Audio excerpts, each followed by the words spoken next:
Scientifically തന്നെ നമുക്ക് proven ആയിട്ടുള്ള കാര്യമാണ്. ആ ഒരു ടൈമിൽ നമ്മളുടെ ബ്രഹ്മമുഹൂർത്തം എന്ന് പറയുന്ന ടൈമിൽ ഏർലി മോർണിംഗിൽ നമ്മളുടെ സരസ്വതി നാഡി ഏറ്റവും ഊർജ്ജസ്വലമായിട്ടുള്ള സമയമായിരിക്കും. അപ്പൊ ആദ്യം തന്നെ പച്ചവെള്ളത്തില് ഒരു സ്നാനം അങ്ങോട്ട് കഴിയുക. അത് നിർബന്ധമാണ്. സൂര്യ നമസ്കാരം ഒരു 12 പ്രാവശ്യം ചെയ്യും. തേവാരം എന്ന് പറയുമ്പം ഈ ആൾക്കാരെന്താ വിചാരിക്കണത് എന്നറിയോ? എന്റെ പുളിനെയാണ് ഞാൻ തേവാരം പറയുന്നത്. അത്രയ്ക്ക് ആഢ്യത്തൊന്നും എനിക്കും എന്റെ കുടുംബത്തിനും ഇല്ല. ഹെൽമെറ്റ് ഒന്നും വെക്കാതെ ഓടിക്കരുത് എന്ന് പറഞ്ഞ കുട്ടിയാണ് ഇപ്പൊ ഓടിക്കുന്നത്. അതിന്റെ ഇടയിൽ റിപ്ലൈയും പോയിട്ടുണ്ട്, ഇതിന് ഓടിക്കാന്നല്ല പറയൂ, അത്ര ദൂരേ ഉള്ളൂ. അവിടെ പൗഡർ പോലും യൂസ് ചെയ്യില്ല. അതാണ് അതിന്റെ രഹസ്യം. പൗഡർ പോലും യൂസ് ചെയ്യാറില്ല. മോയ്സ്ചറൈസർ ഇടാറുണ്ടോ? അങ്ങനെയൊന്നും ഇല്ല. അപ്പൊ പണ്ട് തൊട്ടേ അങ്ങനെയൊന്നും ഇല്ല. 5 തലയുള്ള പാമ്പിനെയോ? 5 തലയും 3 തലയും എനിക്ക് ഓർമ്മയില്ല. എത്ര തല? ഒരു തല കണ്ടിട്ടുണ്ടോ? മുത്തശ്ശി കണ്ടിട്ടുണ്ട്. പേടിക്കേണ്ട ആവശ്യമില്ലല്ലോ. അതിപ്പം വീട്ടിലായി കഴിഞ്ഞാലും ഇടയ്ക്ക് കാണുന്നതല്ലേ. നമ്മൾ അവരെ എന്തെങ്കിലും ദ്രോഹം ചെയ്യാൻ പോയാലേ അവർ ദ്രോഹിക്കുള്ളൂ. മനുഷ്യന്മാരുടെ അത്ര ക്രൂര മനസ്സൊന്നുമില്ല മൃഗങ്ങൾക്ക്. ഏട്ടന്റെ ചെറിയ കുഞ്ഞനിയത്തിയാണ്, കുറെ ലാളിച്ചിട്ടുണ്ട്, അങ്ങനെയൊക്കെയാണെന്ന് തോന്നുന്നു. ഭയങ്കര പാമ്പേർഡ് ആണ് ചേട്ടന്റെ വക. ഓക്കെ, അപ്പം ചേട്ടന്റെ ഏറ്റവും ഇഷ്ടപ്പെട്ട 5 ക്വാളിറ്റീസ് എന്താ? 5 എണ്ണം പറയണം. 5 എണ്ണം പറയണം. ഒന്നാമത്തെ ക്വാളിറ്റി, എന്റെ അങ്ങനെ അടിക്കും ചീത്ത പറയൊന്നുമില്ല. അങ്ങനെ സാധാരണ സിബ്ലിങ്സിന്റെ ഇടയിൽ കാണുന്നതാണ് ഭയങ്കരമായിട്ടുള്ള അടി. അപ്പൊ അതൊന്നുമില്ല. ഏട്ടൻ എന്തെങ്കിലും ഉണ്ടെന്നുണ്ടെങ്കിൽ തമാശക്ക് എന്തെങ്കിലും ചെയ്യാന്നല്ലാതെ ഞങ്ങൾ തമ്മിൽ അങ്ങനെ സീരിയസ് ആയിട്ട് അടി കൂടിയത് എനിക്ക് ഓർമ്മ വെച്ച കാലം മുതൽ തന്നെ ഇല്ല. അപ്പൊ ഞങ്ങൾ തമ്മിൽ അങ്ങനെ അടിയൊന്നും ഇല്ല. അപ്പൊ ഒന്നാമത്തെ കാര്യം, എന്നോട് ഭയങ്കര അടിയൊന്നും ഇല്ലാത്ത ഒരു സ്വഭാവമാണ്. ഞങ്ങൾ അടി കൂടാറില്ല. ഒന്നാമത് ഞങ്ങൾ തമ്മിൽ നല്ല ഡിസ്റ്റൻസ് ഉണ്ട്. ഒരു 6-7 വയസ്സോളം ഡിസ്റ്റൻസ് ഉണ്ട്. നല്ല അടി ഉണ്ടാക്കണ്ടേ? അടി ഉണ്ടാക്കാറില്ല. അത് ഏട്ടന്റെ സ്വഭാവ മഹിമ കൊണ്ടാണ്. ഞാൻ പലപ്പോഴും ദേഷ്യപ്പെട്ട് പോവാറുണ്ട്. പക്ഷെ ഏട്ടൻ അതിനെ ശാന്തമായിട്ട് തിരിച്ച് അപ്രോച്ച് ചെയ്യാറുള്ളൂ. അതുകൊണ്ട് ഞങ്ങൾ തമ്മിൽ അടിയൊന്നും ഉണ്ടാവാറില്ല. അത് ഏട്ടന്റെ ഒരു വളരെ ഗുഡ് ക്വാളിറ്റിയാണ്. ഏട്ടന്റെ ക്ഷമയാണ് ഏറ്റവും ഫസ്റ്റ് ആയിട്ട് ഞാൻ ഏട്ടനിൽ കാണുന്ന ഗുഡ് ക്വാളിറ്റി. പിന്നെ സ്നേഹം, നല്ല സ്നേഹമാണ്. അതിപ്പോ എല്ലാ ഏട്ടന്മാർക്കും അനിയത്തിമാരോടും നല്ല സ്നേഹം. പക്ഷെ അടി ഉണ്ടാക്കണില്ല എന്ന് പറഞ്ഞപ്പോഴാണ് ഞാൻ അത്ഭുതപ്പെട്ടു. അടി ഉണ്ടാക്കാറില്ല. എനിക്ക് ഓർമ്മ വെച്ച കാലം മുതൽ ഇന്നേ വരെ അങ്ങനെ ഞങ്ങൾ അടിയായിട്ട് മിണ്ടാതിരിക്കുന്ന ഒരു സംഭവം ഇന്നേ വരെ ഉണ്ടായിട്ടില്ല. അപ്പൊ പിന്നെ നല്ല സ്നേഹമുള്ളതാണ്. ഞാൻ പറഞ്ഞു വെച്ച് കഴിഞ്ഞാല് ഞാൻ പറഞ്ഞ സാധനങ്ങളൊക്കെ വാങ്ങിക്കൊണ്ട് തരും. എന്തെങ്കിലും അതാണ് മെയിൻ. എന്തെങ്കിലും ഓർഡർ ചെയ്യണം എന്നുണ്ടെങ്കിൽ ഏട്ടന് പോയി ഒന്നിങ്ങനെ പറഞ്ഞ് കുറച്ച് പറയുമ്പോഴേക്കും ഓർഡർ ചെയ്ത് തരും, വാങ്ങിച്ചു തരും, ഒക്കെ ചെയ്യും. എങ്ങനെയും കാര്യങ്ങളൊക്കെ വാങ്ങിച്ചു തരും, ഒക്കെ ചെയ്യും. അപ്പൊ അതുണ്ട്. പിന്നെ എന്ത് പറഞ്ഞു കഴിഞ്ഞാലും എനിക്ക് എപ്പോഴും ഒരു ഗൈഡൻസ് തരും. എന്ത് കാര്യം എനിക്ക് ഡൗട്ട് വന്നു കഴിഞ്ഞാൽ ഞാനിപ്പം അച്ഛൻ്റെ അടുത്തും അമ്മയുടെ അടുത്തും ചോദിക്കുന്ന അതേ സ്വാതന്ത്ര്യത്തോടെ അതേപോലെ ചോദിക്കുന്നത് ഏട്ടൻ്റെ അടുത്താണ്. ഒരുപക്ഷെ എനിക്ക് അച്ഛൻ്റെ അമ്മേൻ്റെ അടുത്തും ചോദിച്ചു കഴിഞ്ഞാൽ അവർക്ക് സങ്കടമാവുമോ എന്നുള്ള കാര്യങ്ങളും അങ്ങനെയുള്ള എന്തും ഏട്ടൻ എനിക്ക് ഒരു ഓപ്പൺ സ്പേസ് ആണ്. എന്ത് കാര്യവും ഞാൻ ഏട്ടൻ്റെ അടുത്ത് പോയി പറയും. അപ്പം എനിക്കൊരു ഗൈഡൻസ് തരും. നീ ഇങ്ങനെ അത് ചെയ്തില്ലെങ്കിൽ നമുക്കിത് റെഡിയാക്കാം അങ്ങനെ പറഞ്ഞിട്ട് എപ്പോഴും എനിക്കൊരു ഗൈഡൻസ് ആണ്. 4 ആയല്ലോ, 5. ഇപ്പൊ എന്താ അങ്ങനെ എണ്ണി പറയാൻ നിന്ന് കഴിഞ്ഞ് കഴിഞ്ഞാൽ ഏട്ടൻ നല്ലൊരു മനുഷ്യനാണ്. എല്ലാവർക്കും ഇഷ്ടപ്പെടുന്ന നല്ലൊരു മനുഷ്യനാണ്. അങ്ങനെ ചോദിച്ചു കഴിഞ്ഞാൽ എല്ലാവർക്കും ഇഷ്ടപ്പെടുമെന്ന് എനിക്കറിയില്ല. എനിക്ക് എന്റെ ഏട്ടനായതുകൊണ്ട് ഏട്ടന്റെ എല്ലാ സ്വഭാവങ്ങളും എനിക്കറിയാം. പക്ഷെ പുറമെ നിന്ന് കാണുന്നവർക്ക് അധികം ആരോടും സംസാരിക്കാതെ ഭയങ്കര ഏട്ടൻ എന്താ ജാടിയാണോ എന്നൊക്കെ എനിക്ക് കമന്റ് വരാറുണ്ട്. അങ്ങനെ ജാടിയൊന്നും അല്ല. ഏട്ടൻ അനാവശ്യമായിട്ട് എന്നെ പോലെ ഇങ്ങനെ സംസാരിക്കാറില്ല, അത്രേ ഉള്ളൂ. അപ്പൊ അങ്ങനെ കമന്റ് അങ്ങനെ മാത്രല്ല, ഒരുപാട് നെഗറ്റീവ് കമന്റ്സ് വരുന്നുണ്ടാവുമല്ലോ വീഡിയോന്റെ ഇടയിൽ. നെഗറ്റീവ് കമന്റ്സിന്റെ കാര്യം പറയുകയാണെന്നുണ്ടെങ്കിൽ ഒരുപാട് അധികം ഇല്ല. ഇപ്പൊ ഒരു 100 കമന്റ് ഉണ്ടെന്നുണ്ടെങ്കിൽ 1-2 എണ്ണം നെഗറ്റീവ്സ് ഒക്കെ വന്നു കഴിഞ്ഞാൽ ഭയങ്കര നെഗറ്റീവ്സ്. അല്ലാതെ ഇങ്ങനെ തമാശക്ക് പറയണതൊക്കെ ഞാനും അതങ്ങോട്ട് തമാശയായിട്ട് ഉൾക്കൊണ്ട് ആണ്. പിന്നെ വരുന്നത് എനിക്ക് വായിച്ചിട്ട് എനിക്കൊരു കംഫർട്ടായിട്ട് തോന്നുന്നില്ല എന്നുള്ള ഭയങ്കരമായിട്ട് ഇങ്ങനെ എന്നെ ക്രൂശിക്കാൻ വേണ്ടി പറയുന്ന പോലത്തെ നെഗറ്റീവ് കമന്റ് ആണെന്നുണ്ടെങ്കിൽ കണ്ട മാത്രയിൽ അതങ്ങോട്ട് ഡിലീറ്റ് ചെയ്ത് കളയും. എന്തിനാ ബാക്കിയുള്ളവർ ഒരു കമന്റ് വായിച്ചിട്ട് എന്നെ അറിയാത്ത ഒരാള് എന്റെ വീഡിയോക്ക് താഴെ വന്ന് ഒരു ജഡ്ജ്മെന്റ് നടത്തിയിൽ ഞാൻ കരഞ്ഞിരിക്കേണ്ട കാര്യമില്ല. അത് സമയം വേസ്റ്റ് ആക്കല്ലേ, അതിലൊരു ഇതില്ലല്ലോ. എന്നാലും ആദ്യത്തെ ഒരു നെഗറ്റീവ് കമന്റ് കണ്ടപ്പം അതെങ്ങനെ ഹാൻഡിൽ ചെയ്യണം അങ്ങനെയൊന്നും ഉണ്ടായിരുന്നില്ല. ഭയങ്കര മെച്ചുവേർഡ് ആയിട്ട് ഇങ്ങനെ തന്നെ ഡിലീറ്റ് ചെയ്യുക, അത്രയും നമുക്ക് ആവശ്യമുള്ളൂ. എനിക്ക് അങ്ങനെ സങ്കടമൊന്നും തോന്നിയിട്ടില്ല. അതായത് വീഡിയോ ഇട്ട് തുടങ്ങുമ്പോ തന്നെ അറിയാം നമ്മൾ എന്ത് ചെയ്തു കഴിഞ്ഞാലും നല്ലത് പറയാനും ചീത്തത് പറയാനും ഉണ്ടാവും. അപ്പൊ എനിക്ക് അങ്ങനെ വല്ലാതെ സങ്കടമൊന്നും തോന്നിയിട്ടില്ല. എന്നാലും ഇങ്ങനെ ഉണ്ടാവും മനുഷ്യര് അതിനൊക്കെ ഇങ്ങനെ ചിന്തിക്കണ എന്ന് തോന്നിയിട്ടുണ്ട്. പക്ഷെ ഞാൻ ഡിലീറ്റ് ആക്കി കളയും. എപ്പോഴെങ്കിലും അച്ഛൻ്റെ അമ്മയുടെ അടുത്ത് അടി കിട്ടിയിട്ടുണ്ടാവും? അതൊക്കെ ഇഷ്ടം പോലെ കിട്ടി. എന്തിനായിരുന്നു? ഏതെങ്കിലും ഒരു കാര്യം പറ.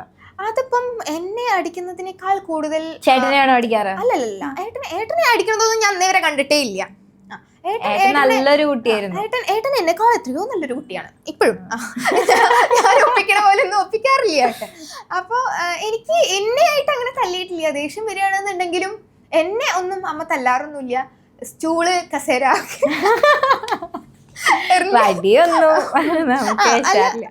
വടിയെടുത്ത് തല്ലാറ് അങ്ങനെയൊന്നുമില്ല. അപ്പൊ ഞാൻ പഠിക്കാൻ പറഞ്ഞിട്ട് പഠിക്കാതിരുന്നു കഴിഞ്ഞു കഴിഞ്ഞാല് കസേര പൊട്ടിക്കും എന്നല്ലാതെ എന്നെ പൊട്ടിക്കാറോ അങ്ങനെ ചെറുതായിരിക്കുമ്പോഴൊക്കെ ഞാനിങ്ങനെ പഠിക്കാതിരിക്കുന്ന സമയത്ത് അമ്മ 1-2 അതെ ഞാൻ ഇല്ലാത്തൊരു കാര്യം പറഞ്ഞിട്ടില്ല. എന്റെ അമ്മ എവിടെ ഇരിക്കുന്നുണ്ട്. അമ്മ എന്നെ അങ്ങനെ ഞെളിങ്ങിപ്പോയ ടിഫിൻ ബോക്സ് ഒക്കെ ഇപ്പോഴും വീട്ടില് ഭദ്രമായിട്ടുണ്ട്.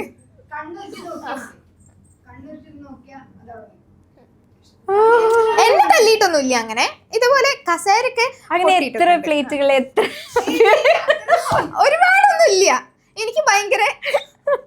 എനിക്ക് അത്യാവശ്യം പേടിയൊക്കെ ഉള്ള കൂട്ടത്തിലായതുകൊണ്ട് അത്ര അധികം പ്ലേറ്റുകളുടെ ശേഖരമൊന്നും ഇല്ല. 1-2 ടിഫിൻ ബോക്സ് ഒന്ന് കസേര പൊക്കുമ്പോഴേക്കും മനസ്സിലാവും. എന്നാലും പൊട്ടിയ കസേര ഉണ്ട്. ഇതിങ്ങനെ 2 കസേരയാണ് ഹാളിൽ ഉണ്ടാവല്. അപ്പൊ ഇങ്ങനെ ഒരു കസേര ഇതേപോലെ എന്താണ് ഞാൻ ചെറുതായിരിക്കുമ്പോ ഇങ്ങനെ എറിഞ്ഞപ്പോ അതിങ്ങോട്ട് പൊട്ടി.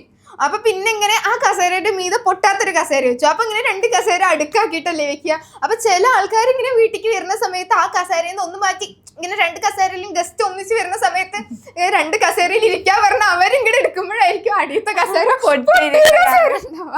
അപ്പൊ അവരുടെ അടുത്ത് ഇത് മൊത്തം ഇങ്ങനെ എക്സ്പ്ലെയിൻ ചെയ്ത് വെക്കേണ്ടി വരും. ഇപ്പൊ പിന്നെ അങ്ങനെയൊന്നുമില്ല. ഇതൊക്കെ വർഷങ്ങൾക്ക് മുമ്പ്. ഇപ്പൊ പിന്നെ കസേര ഒന്നും പൊട്ടിക്കാറില്ല. നല്ലൊരു കുട്ടിയാണ്. അങ്ങനെ നല്ലല്ല, എന്നാലും കുറച്ച് തല്ലുവള്ളി തരുന്നുണ്ട്. ഓക്കെ, ഇപ്പം അച്ഛനോടും അമ്മേനോടും പറയാതെ ചെയ്ത ഒരു കാര്യം എന്താ? ഇപ്പൊ പറയാം. പറയാതെ ചെയ്തതോ? അങ്ങനൊന്നും ഇല്ലാതെ പറയരുതേ. എന്തെങ്കിലും ഒരു ചെറിയ കാര്യം ഉണ്ടാവല്ലോ പറയാതെ ചെയ്തതെന്ന് ചോദിച്ചു കഴിഞ്ഞാല് മാർക്ക് കുറഞ്ഞിട്ട് വീട്ടിൽ പറയാതിരുന്നത്. ഇല്ല, എനിക്ക് എപ്പോഴും മാർക്ക് ഉണ്ടാവുന്നത്. അങ്ങനെയല്ല, അത്യാവശ്യം മോശമില്ലാത്ത മാർക്ക് ഉണ്ടാവും. പിന്നെ ഞാന് എത്ര മാർക്കുള്ളത് കൊണ്ട് കൊടുത്തു കഴിഞ്ഞാലും എന്നെ അങ്ങനെ തല്ലും ചീത്ത പറയുകയൊന്നും ചെയ്യില്ല. അടുത്തതിൽ നന്നായിട്ട് മാർക്ക് വാങ്ങിച്ചാൽ മതി. തോറ്റുണ്ടോ എക്സാമിനൊക്കെ? തോറ്റിട്ടില്ല. കോപ്പി അടിച്ച് ജയിക്കാറുണ്ടോ? ഇല്ല, അതിന് ഞാന് പണ്ട് മുതലേ ഭയങ്കരമായിട്ടുള്ള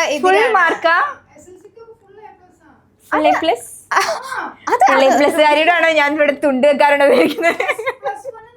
അല്ല, ഇന്നേ വരെ ഞാൻ അങ്ങനെ കോപ്പി അടിച്ച് ജയിക്കണം ഞാൻ അങ്ങനെ ചെയ്യാറുമില്ല. അത് ചെയ്യുന്നതിനെ പ്രൊമോട്ട് ചെയ്യാറുമില്ല. അത് നമുക്കൊരു ശാശ്വതമായിട്ടുള്ള വിജയം അല്ലല്ലോ.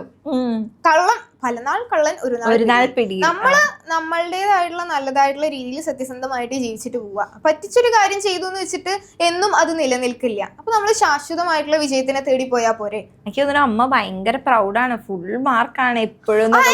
ഫുൾ മാർക്ക് ഇല്ല, അതൊന്നുമില്ല, അത്രയൊന്നുമില്ല. മോഡറേറ്റ് ആയിട്ടുള്ള അങ്ങനെയൊന്നുമില്ല. ഫുൾ മാർക്ക് എപ്പോഴും ഒന്നുമില്ല. ഒരു മോഡറേറ്റ് ആയിട്ടുള്ള രീതിയിൽ പോകും. രാത്രിയൊക്കെ ഉറക്കം ഒളിഞ്ഞിരുന്ന് പഠിക്കും? 10 മണി എന്നുള്ളതിന്റെ മുന്നേ ഞാൻ കൂർക്കം വലിച്ച് കിടന്നുറങ്ങിണ്ടാവും.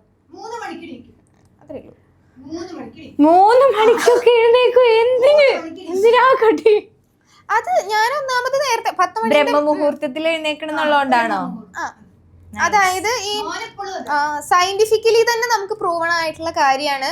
ആ ഒരു ടൈമിൽ നമ്മളുടെ ബ്രഹ്മമുഹൂർത്തം എന്ന് പറയുന്ന ടൈമിൽ ഏർലി മോർണിംഗിൽ നമ്മളുടെ സരസ്വതി നാഡി ഏറ്റവും ഊർജ്ജസ്വലമായിട്ടുള്ള സമയമായിരിക്കും. അപ്പൊ അതായത് നമ്മൾ ഒന്നുമില്ലെങ്കിൽ നമുക്ക് രാവിലെ ഉറങ്ങി എണീക്കുമ്പോൾ തോന്നിയിട്ടില്ലേ മൈൻഡ് ഭയങ്കര ഫ്രഷ് ആണല്ലോ എന്ന്. അപ്പൊ ആ സമയത്ത് വായിക്കുന്നത് കൂടുതൽ നന്നായിട്ട് മനസ്സിലാവുന്നുണ്ട് എന്ന് എനിക്ക് തോന്നിയിട്ടുണ്ട്. പിന്നെ ചെറുപ്പം മുതലേ രാവിലെ നേരത്തെ എണീക്കുന്ന ഒരു സംസ്കാരം ആയതുകൊണ്ട് എനിക്ക് പഠിക്കാൻ വേണ്ടിയിട്ട് ഞാൻ കുറച്ചുകൂടി നേരത്തെ എണീക്കുന്നു, അത്രേ ഉള്ളൂ.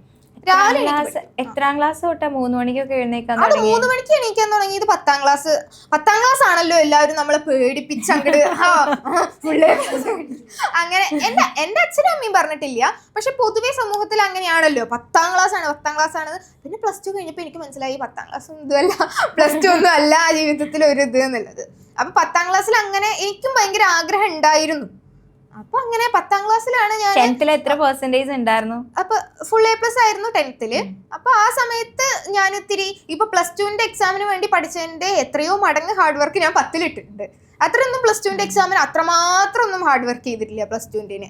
എന്നാലും ഒരു ദിവസം പോലും മുടങ്ങാതെ 3 മണിക്ക് രാവിലെ എഴുന്നേക്കും. അതെനിക്കൊരു ബുദ്ധിമുട്ടുള്ള കാര്യമായിട്ട് തോന്നിയിട്ടില്ല. ഒന്നാമത് അത് ശീലിച്ചത് കൊണ്ടായിരിക്കണം, അങ്ങനെ ബുദ്ധിമുട്ടൊന്നും ഇല്ല. പിന്നെ നേരത്തെ കിടക്കണത് കൊണ്ട് പിന്നെ എനിക്ക് രാവിലെ നീറ്റ് കഴിഞ്ഞാലും ഞാൻ 3 മണിക്ക് നീറ്റിട്ട് 8 മണി വരെ പഠിക്കൊന്നുമല്ല ചെയ്യാ. അയ്യോ, ആളുകൾ വിചാരിക്കും ഞാൻ പഠിക്കാൻ 3 മണിക്ക് നീക്കാൻ പറയുമ്പോ 3 മണി തൊട്ട് 9 മണി പോണ വരെ ഞാൻ പുസ്തകത്തിന്റെ ഉള്ളിലാന്ന്. അങ്ങനെയല്ല, വളരെ കുറച്ച് സമയം മാത്രമേ ഞാൻ പഠിക്കാറുള്ളൂ. 3 മണിക്ക് നീറ്റുന്നു. എങ്ങനെയാണ് നമുക്കൊരു 10ാം ക്ലാസ്സിലെ വിജീത കുട്ടിയുടെ 10ാം ക്ലാസ്സിൽ ഞാനാണെന്നുണ്ടെങ്കിൽ 3 മണിക്ക് കഴിക്കും. ഇപ്പൊ +2ലാണെന്നുണ്ടെങ്കിലും എക്സാം ടൈമിലും സ്കൂളിൽ പോകുമ്പോഴും ഒക്കെ അങ്ങനെ തന്നെയാണ്. ഒരു 3 മണിക്ക് നീറ്റു എന്ന് വെച്ച് കഴിഞ്ഞാല് ആദ്യം ഞാൻ കുളിക്കുകയാണ്. കാരണം കുളിച്ചില്ല എന്നുണ്ടെങ്കിൽ ഉറക്കം വരും. ഉറക്കം നമ്മളുടെ പഠനത്തിന് ഒരു മെയിൻ വില്ലനാണല്ലോ, രാവിലെ തന്നെ ഉറക്കം തൂങ്ങിയാൽ. അപ്പൊ ആദ്യം തന്നെ പച്ചവെള്ളത്തില് ഒരു സ്നാനം അങ്ങോട്ട് കഴിയുക, അത് നിർബന്ധമാണ്. അപ്പം അത് കഴിഞ്ഞു എന്ന് വെച്ച് കഴിഞ്ഞാല് കുറച്ച് സമയം യോഗയൊക്കെ ചെയ്യും. കാരണം ആ ഒരു അലസതേനെ നമ്മൾ മറികടക്കണം എന്നുണ്ടെങ്കിൽ ശരീരത്തിന് നമ്മൾ എന്തെങ്കിലും ഒരു ഇരുന്നോണ്ട് കാണിക്കാൻ പറ്റുന്ന എന്തെങ്കിലും യോഗാസനം ഉണ്ട് നമ്മുടെ ആൾക്കാർക്ക് വേണ്ടി? നമ്മളെ സ്നേഹിക്കുന്ന നമ്മുടെ ചാനലിൽ ഇരുന്നോണ്ട് കാണിക്കാൻ പറ്റുന്ന പ്രത്യേകിച്ച് എന്താണ്? ഇരുന്നോണ്ട് ചമ്മറം പടിഞ്ഞിരിക്കുക സുഖാസനം. ഞാൻ പറയുന്നത്, ഞാൻ രാവിലെ സൂര്യ നമസ്കാരം ചെയ്യും. സൂര്യ നമസ്കാരം ഒരു 12 പ്രാവശ്യം ചെയ്യും. അത് കഴിഞ്ഞ് കഴിഞ്ഞാൽ പിന്നെ കുറച്ച് ഇമ്പോർട്ടന്റ് ആയിട്ടുള്ള കുറച്ച് ബെനിഫിറ്റ് നമ്മളുടെ എന്താണ്, അപ്പൊ ഇതൊക്കെ പറഞ്ഞു കഴിഞ്ഞാൽ ഞാൻ പ്രഭാഷണം അങ്ങോട്ട് ചെയ്യും ഇവിടെ ഇരുന്ന്. അതായത് നമ്മളുടെ ഈ ഒരു കുണ്ഡലിനി ശക്തിനെ ഉയർത്താനായിട്ട് ഉപകരിക്കുന്ന ഏറ്റവും കുണ്ഡലിനി ശക്തി എന്ന് പറഞ്ഞാൽ അതാണ് ഞാൻ പറഞ്ഞത്. ഇതൊക്കെ പറയുമ്പോൾ ഞാൻ ഭയങ്കരമായിട്ട് അത് പറഞ്ഞു പോകും. അത് യോഗയില് നമ്മളുടെ ഞാൻ ഒരുപാട് ഡീറ്റെയിൽ ആയിട്ട് ഇപ്പൊ പറയണില്ല, അപ്പൊ അത് ഭയങ്കര മുഷിപ്പായിട്ട് വരും. അതായത് നമ്മളുടെ ബ്രെയിനൊക്കെ നന്നായിട്ട് ഡെവലപ്പ് ചെയ്യാനായിട്ടും നമ്മളുടെ സ്പിരിച്വൽ ആയിട്ടുള്ള ഒരു വിസ്ഡം നമുക്ക് ഉണർന്ന് കിട്ടാനായിട്ടും അങ്ങനെ അത് പറയുമ്പോൾ കുറേ പറഞ്ഞു പോകണം. അതാണ് അതിനൊക്കെയാണ് ഇങ്ങനെ പറയുന്നത്. അപ്പൊ അതിന് വേണ്ടിയിട്ട് ഏറ്റവും ഉപകരിക്കുന്ന കുറച്ച് ആസനാസ് ചെയ്യും. അത് കുറച്ച് ഇന്റൻസ് ആയിട്ടുള്ള കുറച്ച്. ഓക്കെ, നമ്മൾ 3 മണിക്ക് എഴുന്നേറ്റ് കുളിച്ചു, യോഗയൊക്കെ ചെയ്യും. അത് കഴിഞ്ഞിട്ട് തേവാരം ഉണ്ടാവും. അപ്പം അതായത് തേവാരം എന്ന് പറയുമ്പോൾ എന്റെ മറ്റൊരു വീഡിയോയിൽ എല്ലാരും തേവാരം ഞാൻ കേട്ടിട്ടുണ്ട്. തേവാരം എന്ന് പറയുമ്പം ഈ ആൾക്കാർ എന്താ വിചാരിക്കണത് എന്നറിയോ? എന്റെ കുളീനെയാണ് ഞാൻ തേവാരം പറയണത്. അത്രയ്ക്ക് ആഢ്യത്തൊന്നും എനിക്കും എൻ്റെ കുടുംബത്തിനും ഇല്ല. തേവാരം എന്ന് പറയുന്നത് ഭഗവാന്റെ നമ്മളുടെ അഭിഷേകവും പൂജയുണ്ട്. രാവിലെ നിത്യേനയുള്ള പൂജേനെയാണ് നമ്മൾ തേവാരം എന്ന് പറയുന്നത്. അപ്പൊ തേവാരം എന്ന് പറയുമ്പം എന്റെ കുളിയാണെന്ന് തെറ്റിദ്ധരിച്ചവര് മനസ്സിലാക്കുക. ഞാൻ കുളിക്കുന്നതിന് തേവാരം എന്നല്ല പറയുന്നത്, അത് ഞാൻ കുളിക്കാൻ തന്നെയാണ് പറയുന്നത്.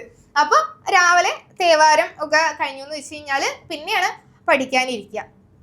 കുറച്ച് സമയം പഠിക്കും. അത് കഴിഞ്ഞു എന്ന് വെച്ച് കഴിഞ്ഞാല് ഇത്ര നേരം താഴേക്കൊക്കെ വന്നിട്ട് അമ്മയ്ക്ക് ഇത്തിരി തേങ്ങ തരണമെന്നുണ്ടെങ്കിലോ അങ്ങനെ തേങ്ങയൊക്കെ ചെരുവി കുറച്ച് കുഞ്ഞു ഹെൽപ്പ്. എനിക്ക് പിന്നെ പരീക്ഷാ സമയത്ത് അമ്മ അങ്ങനെ അത് ചെയ്യണമെന്നൊന്നും പറയില്ല. അപ്പൊ ഞാനിങ്ങനെ എന്തെങ്കിലും വേണോ ചോദിക്കും. അമ്മ പറഞ്ഞു കഴിഞ്ഞാൽ തേങ്ങ ചെരവലോ കഷ്ണം നുറുക്കലോ കുഞ്ഞു ഹെൽപ്പ് ഒക്കെ കഴിഞ്ഞിട്ട് പിന്നെ മഠത്തിൽ പോയിട്ട് പാല് എടുത്തിട്ട് വരും. പാല് വാങ്ങാൻ പോയപ്പോ ഒരു പ്രാവശ്യം എന്തോ പണി പറ്റിയില്ലേ? അതാണ് ആ വീഡിയോ ആണ് ക്ലിക്കായ വീഡിയോ. അപ്പൊ അങ്ങനെ പിന്നെ മഠത്തിൽ പോയിട്ട് പാലെടുത്തിട്ട് വരും. അപ്പൊ എനിക്ക് പരീക്ഷ ഉള്ള ദിവസമാണെന്നുണ്ടെങ്കിൽ ഇന്നും ഞാൻ പോകുന്നില്ല. അല്ല ഇപ്പൊ നാളെയാണ് പരീക്ഷ എന്നുണ്ടെങ്കിൽ ഇന്ന് പോവൊക്കെ ചെയ്യാം. പരീക്ഷ ഉള്ള ദിവസം പോവില്ല. പരീക്ഷ ഉള്ള ദിവസം എനിക്ക് ഭയങ്കരമായിട്ടുള്ള ഒരു സീരിയസ്നെസ് ആയിരിക്കും, തലേ ദിവസം വരെ ഇല്ലാത്ത. അപ്പൊ അതുകൊണ്ട് പരീക്ഷ ഉള്ള ദിവസം പോകാറില്ല. എല്ലാ ദിവസങ്ങളിലൊക്കെ മഠത്തിൽ പോയിട്ട് പാലെടുത്തിട്ട് വരും. അത് കഴിഞ്ഞ് വെച്ചാൽ കുറച്ചും കൂടി സമയം പഠിക്കാൻ. 3 മണിക്ക് എഴുന്നേറ്റിട്ട് നമ്മൾ ഇപ്പോഴാണ് പഠിക്കണേ? 3 മണിക്ക് നീറ്റിട്ട് അതായത് പാല് വാങ്ങാൻ പോയി വന്നിട്ടാണോ പഠിക്കാൻ? അതിന് മുന്നേ കുറച്ചേരം പഠിച്ചിട്ടാണ് ഞാൻ അടുക്കളയ്ക്ക് വന്നത്.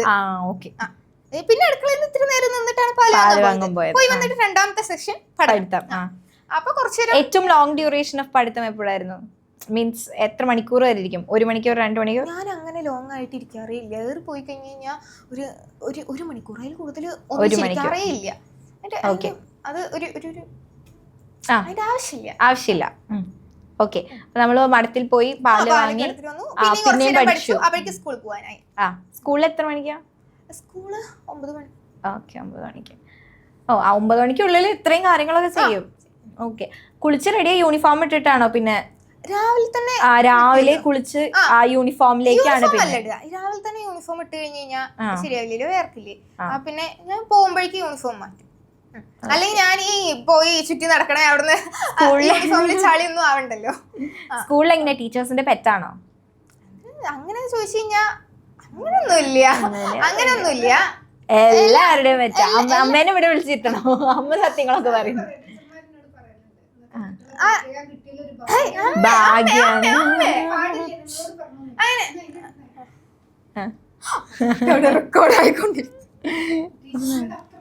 അങ്ങനെയൊന്നുമില്ല. എനിക്ക് ടീച്ചർമാരനെ എല്ലാവരും ഇഷ്ടമാണ്. പിന്നെ ബേസിക്കലി നമ്മൾ എങ്ങനെയാണോ അവരോട് പെരുമാറുന്നത് അതുപോലെ ആയിരിക്കും അവര് നമ്മളോടും പെരുമാറുക. നമ്മൾ അവരിനെ ഇറിറ്റേറ്റ് ചെയ്യുന്ന പോലെ ക്ലാസ്സിൽ പെരുമാറുക. ചില ടീച്ചേഴ്സ് ഉണ്ടാവില്ലേ വെറുതെ ചൊറിയാൻ വരുന്ന ടീച്ചേഴ്സ്, അങ്ങനെ ഇതുവരെ തോന്നിയിട്ടില്ല. എനിക്ക് എന്തോ എന്റെ ഗുരുവായൂരപ്പൻ എന്നെ അനുഗ്രഹിച്ചതുകൊണ്ട്, എനിക്ക് ഈശ്വരാനുഗ്രഹം ഉള്ളതുകൊണ്ട് അങ്ങനത്തെ കുറെ പേര് പറഞ്ഞു കേൾക്കുന്ന ഒരു തരം ടീച്ചേഴ്സ് എനിക്ക് ഇതുവരെ ഉണ്ടായിട്ടില്ല. എല്ലാവരും നല്ല മുത്തുമണികളായിട്ടുള്ള ടീച്ചർമാരും മാഷന്മാരും ആയിരുന്നു. എനിക്ക് എല്ലാവരെയും ഭയങ്കര ഇഷ്ടമാണ്. എനിക്ക് പ്രത്യേകിച്ച് പറയുകയാണെന്ന് ഞാൻ എപ്പോൾ എന്ത് പോയി ചോദിച്ചു കഴിഞ്ഞാലും പറഞ്ഞുതരും. അങ്ങനെ ഞാൻ ഗവൺമെന്റ് സ്കൂളിലാണ് പഠിച്ചിട്ടുള്ളത്. അപ്പോൾ അങ്ങനെ ചൊറിയുന്ന ടീച്ചേഴ്സ് നമുക്ക് ഒന്നുമില്ല. അതുകൊണ്ടൊന്നല്ല, എല്ലാ സ്കൂളുകളിലും ഉണ്ടാവും. പക്ഷെ എനിക്ക് എന്റെ അനുഭവത്തിൽ ഇതുവരെ അങ്ങനെ വന്നിട്ടില്ല. ഈശ്വരാനുഗ്രഹം കൊണ്ട് അതുവരെ ഒന്നും ഉണ്ടായിട്ടില്ല.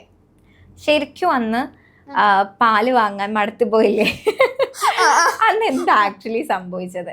ഇപ്പൊ നമ്മള് വീഡിയോയില് കണ്ടിട്ടുണ്ട്, എന്നാലും നേരിട്ട് ചോദിക്കാൻ ഒരു ആഗ്രഹം കൊണ്ട് ചോദിക്കും. എന്താ ഒന്നുമില്ല, പ്രത്യേകിച്ച് ഒന്നുമില്ല. സാധാരണ ഞാൻ ഇന്ന് പോണ പോലെ തന്നെ പോയി. അപ്പൊ ഇത് എന്താണ്, ആ വണ്ടി കുറച്ച് പഴയ വണ്ടിയാണ്. അപ്പൊ പോയി വന്നു. സാധാരണ ഞാൻ പാലടിക്കയിൽ ഇങ്ങനെ ഒരു പാത്രമാണ്, ഒരു പ്ലാസ്റ്റിക്കിന്റെ പാത്രമാണ്. അപ്പൊ അതിൽ കുറെ ആൾക്കാർ കമന്റ് ഇട്ടുണ്ടായിരുന്നു, തൂക്കുപാത്രമൊക്കെ മാറ്റി കുപ്പിയൊക്കെ. അത് തൂക്കുപാത്രം ഒന്നും അല്ല, ഒരു പ്ലാസ്റ്റിക്കിന്റെ പാത്രമായിരുന്നു ഉണ്ടായിരുന്നത്. അപ്പൊ സാധാരണ ഞാൻ ഡിക്കിയിൽ വെക്കാറുള്ളതാണ്. അന്നത്തെ ദിവസം എന്തോ കഷ്ടകാലാണ് തോന്നുന്നു. ഞാൻ വെച്ച കുപ്പീന്റെ അടപ്പ് മുറുകാത്തതോ എന്തോ വീട്ടിലെത്തുന്നത് വരെ ചിന്തിയിട്ടൊന്നുമില്ല. വീട്ടിലെത്തി ആ ഒരു കുഞ്ഞു കയറ്റുണ്ട്, വീട്ടിലേക്ക് അങ്ങോട്ട് സിമെന്റ് ഇട്ടതിന്റെ ഒരു കുഞ്ഞു കയറ്റം.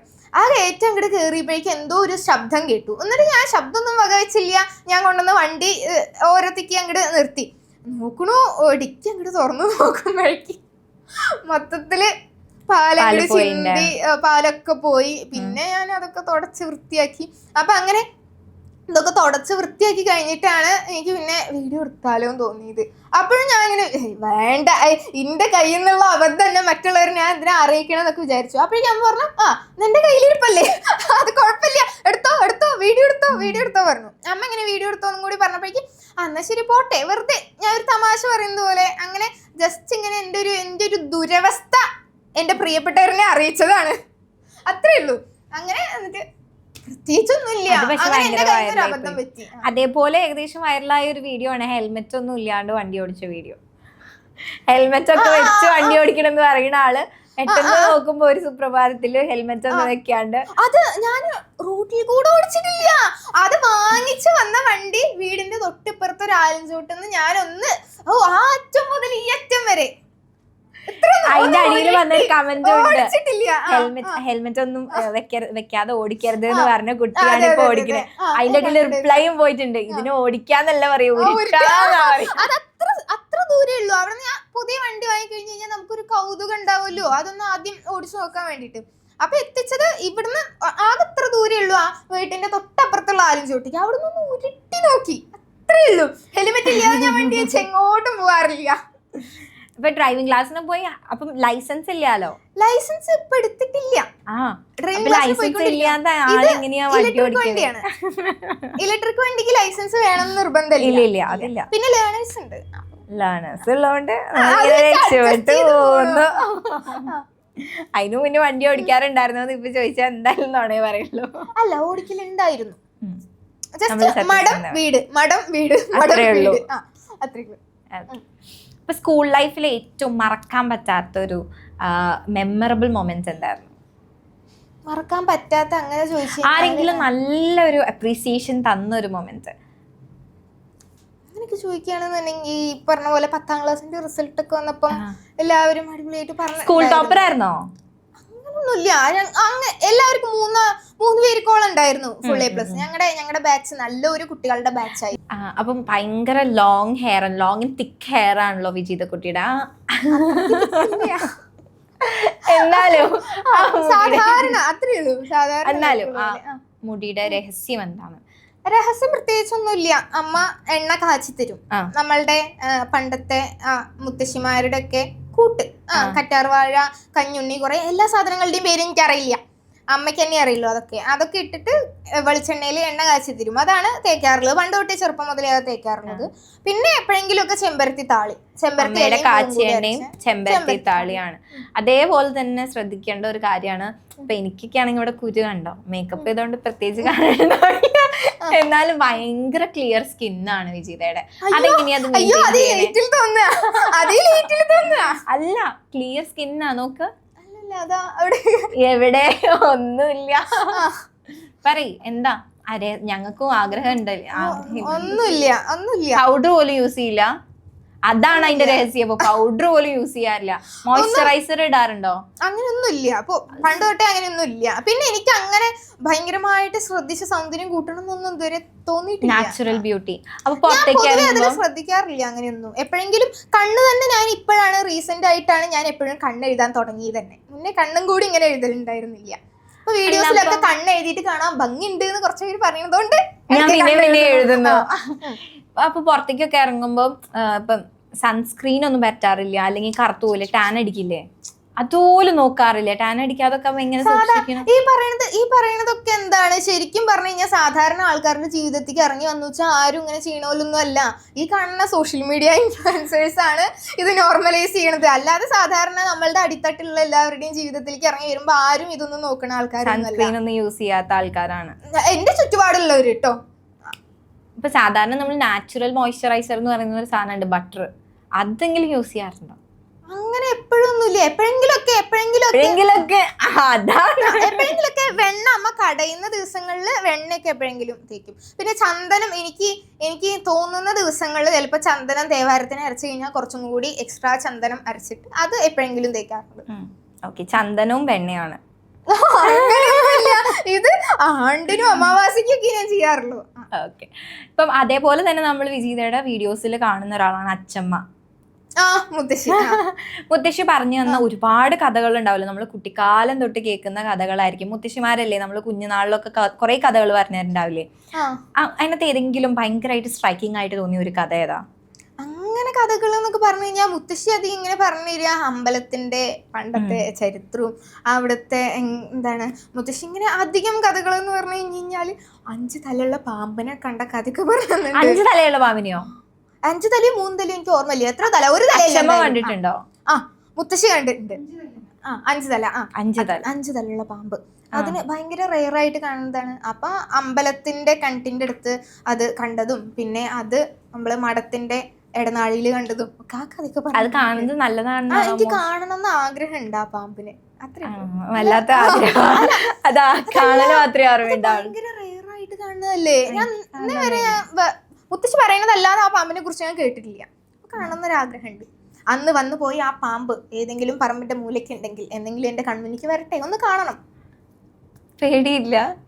പേടിക്കേണ്ട ആവശ്യമില്ലല്ലോ. അതിപ്പം വീട്ടിലായി കഴിഞ്ഞാലും ഇടയ്ക്ക് കാണുന്നതല്ലേ. നമ്മൾ അവരെ എന്തെങ്കിലും ദ്രോഹം ചെയ്യാൻ പോയാലേ ദ്രോഹിക്കുള്ളൂ. മനുഷ്യന്മാരുടെ അത്ര ക്രൂര മനസ്സൊന്നുമില്ല മൃഗങ്ങൾക്ക്. മനുഷ്യന്മാരാണോ ഏറ്റവും ക്രൂരരായ ആൾക്കാർ? അതല്ല, അങ്ങോട്ട് ഒരു ദ്രോഹവും ചെയ്യാതെ ഇങ്ങോട്ട് ദ്രോഹിക്കാൻ മാത്രമുള്ള മനുഷ്യന്റെ മനസ്സ് ഒരു മൃഗങ്ങൾക്കും ഇല്ല. അപ്പോഴെങ്കിലും തോന്നിയിട്ടുണ്ടോ മനുഷ്യൻ അങ്ങനെയുള്ള മനസ്സാണ്?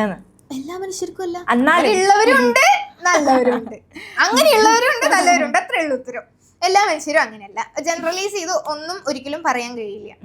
എന്നാലും അങ്ങനെ എപ്പോഴെങ്കിലും ഒരു അനുഭവം ഉണ്ടായിട്ടുണ്ടോ? ആരെങ്കിലും ഇപ്പൊ ഞാൻ അവരോട് ഒരു തെറ്റ് ചെയ്തിട്ടില്ല, എന്തിനാണ് എന്നെ ഇങ്ങനെ ഉപദ്രവിക്കണേന്ന് തോന്നിയിട്ടുണ്ടോ? അങ്ങനെ തോന്നിയിട്ടില്ല.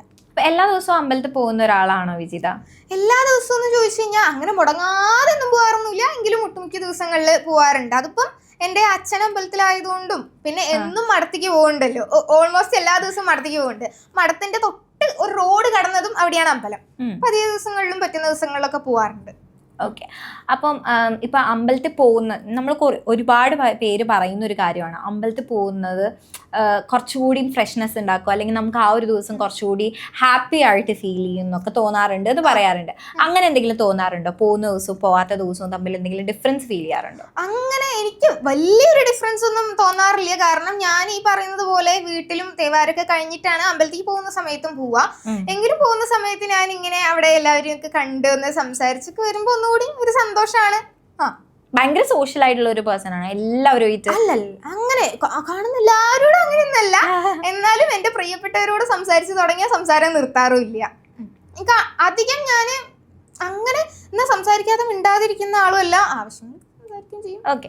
വിജീതയുടെ ഒരു ഫ്രണ്ട്സ് ഗ്യാങ് ഉണ്ടാവുമല്ലോ, ആ ഗ്യാങ്ങില് വിജീതേനെ പറ്റി ചോദിക്കുകയാണെങ്കിൽ അവരൊരു വായാടിയാണെന്നായിരിക്കോ പറയാ, അല്ലെങ്കിൽ ഭയങ്കര സൈലന്റ് ആയിട്ടുള്ള ഒരിക്കലും പറയില്ല.